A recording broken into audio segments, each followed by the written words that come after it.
Hi, எல்லோருக்கும் வணக்கம். Welcome to உங்கள் நான் கமல் ஹாசன்ஸ். அந்த வீடியோவில் நம்ம கமல் சார் பற்றின ஒரு புதிய தகவல் தான் டிஸ்கஸ் பண்ண போகிறோம்.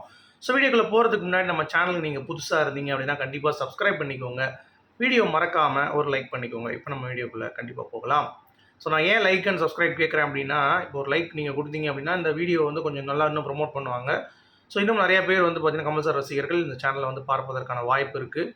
ஸோ நம்ம எல்லாரும் வந்து ஒன்றாக இருக்கலாம், ஒரு ஃபோர்ஸாக இருக்கலாம் அப்படின்றதுக்காகத்தான் இந்த வீடியோ. ஸோ கண்டிப்பாக முடிஞ்ச அளவுக்கு லைக் அண்ட் சப்ஸ்கிரைப் வந்து பண்ணிக்கோங்க. ஓகே, அப்புறம் வீடியோக்குள்ளே போகலாம். ஸோ முதல் டாப்பிக்கே வந்து பார்த்தீங்கன்னா, என்னப்பா கமல் சாருடைய பார்லிமெண்ட்டை பற்றி நிறைய நியூஸ் வருது, பட் கமல் சாருடைய அடுத்த படம் பற்றி அப்டேட் வர மாட்டேங்குது, இந்தியன் 3 கதை என்ன அப்படின்ற மாதிரி ஏகப்பட்ட கேள்விகள் நம்மளுடைய இதில் வந்து வந்துட்டு இருந்துச்சு. ஸோ அதற்கான ஒரு பதில் தான் இது. ஸோ இந்தியன் 3 பொறுத்த வரைக்கும் ஆகஸ்ட் 15க்கு மேலே ஒரு எதிர்பார்ப்பு இருக்குது. ஓகே, அட்லீஸ்ட் ஒரு போஸ்டரோ இல்லை ஏதோ ஒன்று ரிலீசிங் சூன் அப்படின்ற மாதிரி வருவதற்கான வாய்ப்புகள் வந்து இருக்குது அப்படின்ற மாதிரி பார்க்கப்படுகிறது. ஏன்னா சுதந்திர தினம் அப்படின்றதை தாண்டி இந்தியன் 3 அப்படின்றதே ஒரு வைப்பு தான். ஸோ அப்படி இருக்கும் பொழுது இந்தியன் 3 ரொம்ப ஒரு ஹோப் வந்து பார்த்திங்கன்னா கமல் சாருக்கும் சங்கர் சாருக்கும் இப்போ வந்து அடுத்து வேறு படமே இல்லை, இதுதான் அப்படின்றது தான் அவங்களுடைய ட்ரம் கார்டு. ஸோ அதனால் அதை எவ்வளோ சீக்கிரம் வந்து கொண்டு வர முடியுமோ அவ்வளோ சீக்கிரம் வந்து கொண்டு வரணும் அப்படின்றத பிளான் பண்ணியிருக்காங்க. ஓகே, ஸோ சீக்கிரம் ஒரு ஆகஸ்ட் 14 அன்னைக்கு வெளிவரதுக்கான வாய்ப்புகள் மிக மிக அதிகம் அப்படிங்கிறது. அப்போ கேஸ் 237 என்னப்போ ஆகஸ்ட் 2வது வீக்குன்னு அந்த 2வது வீக் வரப்போகுது என்ன ஆச்சுங்கிறப்ப ஆகஸ்ட் 21க்கு தள்ளி போகுது. அதாவது கூலியெல்லாம் வந்து கொஞ்சம் டாக்கெல்லாம் அடங்கினவனே ஒரு வாரங்க அப்புறம் 21க்கு அப்புறம் கேஸ் 237க்கான ஒரு பயணம், அதாவது ஒரு போஸ்டரோ இல்லை வந்து ஒரு டீசரோ இல்லை நம்ம விக்ரம் படத்தில் இது பண்ணார்ல அந்த மாதிரியான ஒரு பாயிண்ட் ஆஃப் வியூவில் ஒரு ஷார்ட் வச்சு நம்ம பண்ணுவாங்க எப்பயுமே, அந்த மாதிரி வந்து பண்ண போகிறாங்களா அப்படிங்கிறத நம்ம பொறுத்து இருந்தால் பார்க்கணும். ஸோ இதெல்லாம் வந்து நமக்கு கிடைத்த அப்டேட். ஸோ ஆகஸ்ட் 21க்கு மேலே கேஎஸ் 237, ஆகஸ்ட் 15க்கு வந்து பார்த்திங்கன்னா நம்ம இந்தியன் 3. இதுதான் இப்போதைக்கு நமக்கு கிடைத்த அப்டேட் அப்படிங்கிறது தான். சரி, இந்த மணிரத்னத்தோடைய எவல்யூஷன்ஸ் அப்படிங்கிற மாதிரி ஒருத்தர் வந்து பேசியிருந்தார் ஒரு வீடியோவில், ரொம்ப அற்புதமாக இருந்தது. அதாவது நம்ம வந்து மணிரத்னம் அவர்களை வந்து முதல்லேருந்தே அவர் வந்து பார்த்திங்கன்னா கரண்ட் ட்ரெண்டை பண்ண மாட்டார். இப்போது மௌனராகம் நீங்கள் எடுத்துக்கிட்டிங்கன்னா அந்த டைமில் அரேஞ்ச் மேரேஜில் லவ் இருக்குது அப்படின்றத யாருமே காட்டினதில்லை, அதை காட்டினார். அலைபா இதே டைமில் அந்த மாதிரிலாம் இல்லவே இல்லை, இந்த மாதிரி இருந்தால் எப்படி இருக்கும் லிவிங்கில் இருந்தால் அப்படின்ற மாதிரியான ஒரு விஷயம் பண்ணார். அந்த மாதிரி நீங்கள் எடுத்துக்கிட்டிங்கன்னா நிறைய படங்களில் இப்போ அந்த காதல் கண்மணியில் கூட வந்து பார்த்தீங்கன்னா இப்போ இருக்கிற ஜென்ரேஷனில் எப்படி இருக்குது அப்படின்றத காட்டியிருப்பார். அதே மாதிரி தக் லைஃப்பில் வந்து பார்த்தீங்கன்னா இப்போ இருக்கிற அஃபேர் அப்படிங்கிறது ரொம்ப காமன் ஆகிடுச்சு. இப்போ சீட்டிங் வந்து நிறைய நடக்குது, பெண்களை வந்து பார்த்திங்கன்னா ஆண்களை ஏமாற்றுவதும் ஆண்களை பெண்கள் ஏமாற்றுவதும் இந்த மாதிரி நிறைய விஷயங்கள் நடந்துகிட்ருக்கு அப்படிங்கிறத காட்டியிருக்காரு. அது வந்து இப்போ இருக்க ட்ரெண்டுக்கு வந்து மக்கள் வந்து பார்த்திங்கன்னா அடாப்ட் ஆகலை. மற்றபடி இப்படி தான் இருக்கணும்னு சொல்லி மக்கள் வந்து பண்ணுற அளவுக்கு ஆகிப்போச்சு சினிமா. அதனால் இந்த படம் வந்து பார்த்திங்கன்னா சரியாக கிளிக் ஆகலை. பட் நெட்ஃப்ளிக்ஸில் இந்த படம் வந்து பார்த்திங்கன்னா நல்ல சாதனை பண்ணிகிட்டு இருக்கு அப்படின்ற மாதிரி பேசியிருந்தார். நிஜமாவே சொல்கிறேன், அது வந்து ரொம்ப ஒரு ஃபேக்டான ஒரு விஷயம் அப்படிங்கிறத நீங்கள் எப்படி பார்க்குறீங்க அப்படிங்கிறத சொல்லுங்கள். அடுத்து பார்லிமெண்ட்டில் எம்பி ஆனோமா, சமோசா சாப்பிட்டோமா, டீ சாப்பிட்டோமா, நல்ல சேலரி வாங்கினோமா, பேசாமல் வந்து வந்தோமா போனோமான்னு சொல்லி இல்லாமல் கமல் சார் வந்து பார்த்திங்கன்னா அடுத்தடுத்து சும்மா அடித்து நோத்துறாரு. வெளியே வந்துட்டு அகரம் ஃபவுண்டேஷனில் சனாதானத்தையும் சர்வாதிகாரத்தையும் கேள்வி கேட்டார்.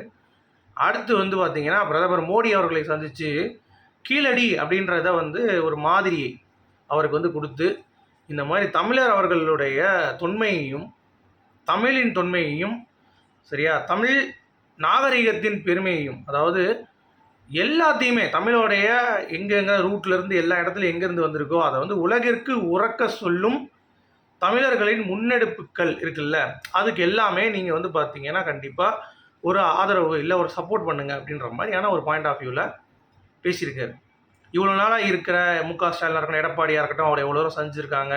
இந்த சீமான் முழுக்க முழுக்க தமிழ் தேசியம் அப்படின்னு பேசிகிட்டு இருக்காருல்ல, ஒரு நாளாச்சும் வந்து பார்த்தீங்கன்னா இந்த மாதிரி நான் தமிழை வாழ்கிறப்ப இது பண்ணுவேன் அது பண்ணுவேன் வாயில் வட சுடாமல் நேராக எடுத்துகிட்டு போய் எம்பி ஆகிட்டு இந்தா கையில் பிடிங்க சார். இப்போ அதை சர்ச் பண்ணுறாங்க ஹோல் இந்தியாவே, என்னது இது கீழடி ஏதோ இருக்குது கையில் ஏதோ கொடுத்துருக்காரு கமலஹாசன், அது என்னதுன்னு சொல்லி இப்போ அது வந்து ட்ரெண்ட் ஆகிட்டு இருக்கு. ஸோ எப்படி ரீச் பண்ணணும் அப்படிங்கிறத நீங்கள் யோசிச்சு பாருங்களேன். கமல் சார் வந்து இப்போ அதை வாங்கி அந்த ஃபோட்டோலாம் வந்து இது பண்ணப்போ அதை பற்றி விசாரிப்பாங்க. ஓ இப்படிலாம் இருக்கா, ஓ நிஜமாக இந்த மாதிரிலாம் இருக்கா அப்படின்ற மாதிரியான ஒரு கூஸ்பம்ஸ் மூமெண்ட் வந்து எல்லா இடங்களிலும் வந்து இருக்கும். So that's Kamal Haasan MP for you. இதுக்கு மேலே எவன்டா பண்ண முடியும் அப்படிங்கிறது நீங்கள் சொல்லுங்கள்.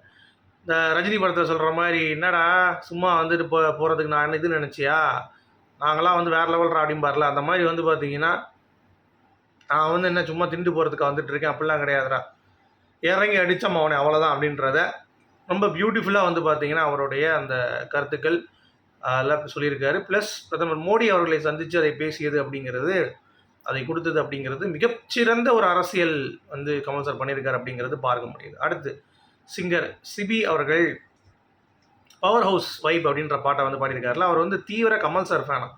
ஒரு வட்டம் கமல் சார் வந்து பார்த்தீங்கன்னா அவர் வந்து ஒரு ஃபங்க்ஷனில் இருக்கும்போது ஸ்பெஷல் கெஸ்ட்டாக வந்துட்டாராம். அப்போ அவர் பாட்டு பாடிட்டு இருக்காராம். நான் வந்து கமல் சார் முன்னாடி பாட்டு பாடுன்னு நினைக்கவே இல்லை. ஐயோ அப்படின்னு சொல்லிட்டு இருக்கும்போது அவர் பிடிக்குமா பிடிக்காதான்னு தெரியல அப்படின்ற மாதிரிலாம் யோசிக்கும்போது டக்குன்னு வந்து பார்த்தீங்கன்னா அவர் காலை பார்த்தாராம். அப்படியே டேப் பண்ணிட்டே இருந்தாராம். அதுக்கேற்ற மாதிரி இவரும் வந்து பார்த்தீங்கன்னா அதை பாட ஆரம்பித்தார் போல். ஸோ அந்தளவுக்கு ஒரு தீவிர ரசிகன். அவர் முன்னாடி பாடின அந்த அனுபவம் அப்படிங்கிறது பயங்கரமாக இருந்தது அப்படிங்கிறது அவர் சொல்லியிருந்தார். அடுத்து நம்ம ஊர்வசி அவர்கள் இதுதான்டா கமல்ஹாசன் அப்படின்ற மாதிரி ஒரு பேட்டியில் வந்து பேசியிருக்காங்க. அதாவது மைக்கேல் மதன காமராஜர் அவங்களுடைய சாங்கில் வந்து அந்த பாட்டி காலில் விழுற மாதிரி ஷார்ட்டு. ஆனால் டக்குன்னு ஊர்வசி கால்லையும் வந்து அவர் விழுற மாதிரி வந்து பண்ணிட்டாராம். அப்போ அவங்க என்ன ரியாக்ட் பண்ணாமல் தெரியாமல் குதிச்சிட்டாங்க போல தெரியுது அப்படியே. ஸோ அது அப்படியே வந்து படத்தில் அவர் வச்சிட்டாரு போல். இப்போ கூட நீங்கள் பார்த்தா தெரியும்னாங்க. ஸோ அந்த மாதிரி என் காலில் விழ வந்துட்டார். அது மட்டும் இல்லாமல் எனக்கு மலையாள சினிமாவில் வந்து நீ நடிங்க, தமிழ் சினிமா கிளாமர் ஆகிடுச்சு, நீங்கள் கிளாமர் பண்ண மாட்டேன்னு முடிவு பண்ணிட்டீங்க. ஸோ அப்படி இருக்கப்ப அங்கே நடிங்க, அங்கே நடித்தா அவங்களுக்கு ஒரு பிரேக் இருக்கும் அப்படின்ற மாதிரி கரெக்டாக எனக்கு ஒரு அடையாளத்தை காட்டினார். இப்போ நான் மலையாளத்தில் நடித்து இப்போ எனக்கு ஒரு அவார்டு வந்து பார்த்திங்கன்னா சிறந்த நடிகைக்கான தேசிய விருது பெற்றிருக்கேன். அதுக்கு முழுக்க முழுக்க கமல்ஹாசன் அவர்கள் தான் ஒரு மிகப்பெரிய ஒரு காரணம். ஏன்னா அவ்வளோ பெரிய இன்ஸ்பிரேஷன் அவர். ஏன்னா அவர் மிகப்பெரிய ஒரு நண்பர் அப்படின்ற மாதிரி சொல்கிறாங்க அவரை. ஸோ எதுனாலும் சரி ஒரு திறமை இருந்தால் அவர் வந்து பார்த்தீங்கன்னா மதித்து எங்களை எங்கேயோ கூட்டு போயிடுவார் அப்படின்றதற்கு ஒரு உதாரணம். இதுதான்டா கமல்ஹாசன் அப்படின்ற மாதிரி ஊர்வசி வந்து பேசியிருக்காங்க. ஸோ ரொம்ப அற்புதமாக இருந்தது. அப்புறம் நம்ம ஷாருக் கான் ஃபேன்ஸ் அவர்கள் கொஞ்சம் அப்செட் ஆகியிருக்காங்க. இந்த டுவார்ஃப் கேரக்டர் பண்ண கமல்ஹாசன் அவர்களை வந்து ரொம்ப உயர்த்தி லில்லிபுட் அப்படின்னு சொல்லிட்டு ஒரு இந்தியன் ஆக்டர் வந்து பேசியிருந்தார்ல. அது வந்து என்னங்க நீங்கள் இப்படி பேசிட்டீங்கன்ற மாதிரி உண்மை கசகத்தான் செய்யும் எஸ்ஆர்கே ஃபேன்ஸ் அவர்களே. நீங்கள் அந்த படத்துக்கு டெடிக்கேஷனாக பண்ணல அப்படிங்கிறது தான் நிதர்சனம். ஸோ அதனால் அந்த விமர்சனத்தை நீங்கள் வந்து ஏற்றுக்கொள்ள தான் வேண்டும் அப்படிங்கிறது தான் என்னுடைய பாயிண்ட் ஆஃப் வியூ. அடுத்து கருணாநிதி அவர்களுடைய நினைவு தினம் இன்று. இந்த நிகழ்வில் வந்து பார்த்தீங்க அப்படின்னா நினைவு தினம் ஒரு பக்கம் இருக்கட்டும், கமல் சார் வந்து தமிழுடைய பெருமையை நீங்கள் தான் வந்து காப்பாற்றுனீங்கலாம் வந்து ஒரு ட்வீட் போட்டார். பட் அவை ஷர்மில் நடந்த ஒரு இன்சிடென்ட் நான் வந்து ஞாபகப்படுத்தணும்னு ஆசைப்பட்றேன். ஆக்சுவலாக என்னென்னா கமல் சார் வந்து இந்த புடவை கட்டிட்டு அந்த மேக்கப்பில் நிற்கிறாரு. ப்ளஸ் யார்கிட்டையும் இன்ஃபார்ம் பண்ணல, கருணாநிதி அவர்கள்கிட்டையும் இன்ஃபார்ம் பண்ணல. டக்குன்னு வந்து ஒரு மீட்டிங் வந்து பண்ண முடியுது. டக்குன்னு உங்களை பார்க்க ஒருத்தவங்க வந்திருக்காங்க அப்படின்னோடனே டக்குன்னு இவர் வந்து பார்த்துட்டு யாரா அது அப்படின்னு யோசிச்சிட்டாராம். அப்புறம் தான் கமல் சார்னு சொன்னோடனே அவர் வந்து ரொம்ப நெகிழ்ந்தார் அப்படின்ற மாதிரி அந்த சம்பவம் கலைஞர் கருணாநிதி பற்றி பேசும்போது நம்ம வந்து பேசியாகணும் அப்படிங்கிறது தான். அடுத்து வந்து ஸ்ருதி அவர்கள் ரீசெண்டாக இன்டர்வியூ நிறையா கொடுத்துட்ருக்காங்க. அப்போ அக்னி தான் பேர் வச்சாராங்க கமல் சார் ஸ்ருதி. அதுக்கடுத்து ஆயுதம் அப்படின்னு சொல்லிட்டு ஆயிடுது. அதனால் வேணாம்னு சொல்லி அவங்க அம்மா மறுத்துட்டாங்க அப்படின்றதுனால அடுத்து ஸ்ருதி ராஜலக்ஷ்மி ஹாசன் எஸ்ஆர்ஹெச் அப்படின்ற மாதிரி வச்சாங்க. இப்போ சன்ரைஸ் ஹைதராபாத் அணி வந்து ரொம்ப பெருமைப்பட்டிருக்கும் அப்படின்ற மாதிரிலாம் பேசிகிட்டு இருந்தாங்க. இன்னொன்று ரஜினி கமல் பற்றி பேசியிருந்தாங்க. ரெண்டு பேருக்கும் எக்ஸ்ட்ராடினரி எனர்ஜி.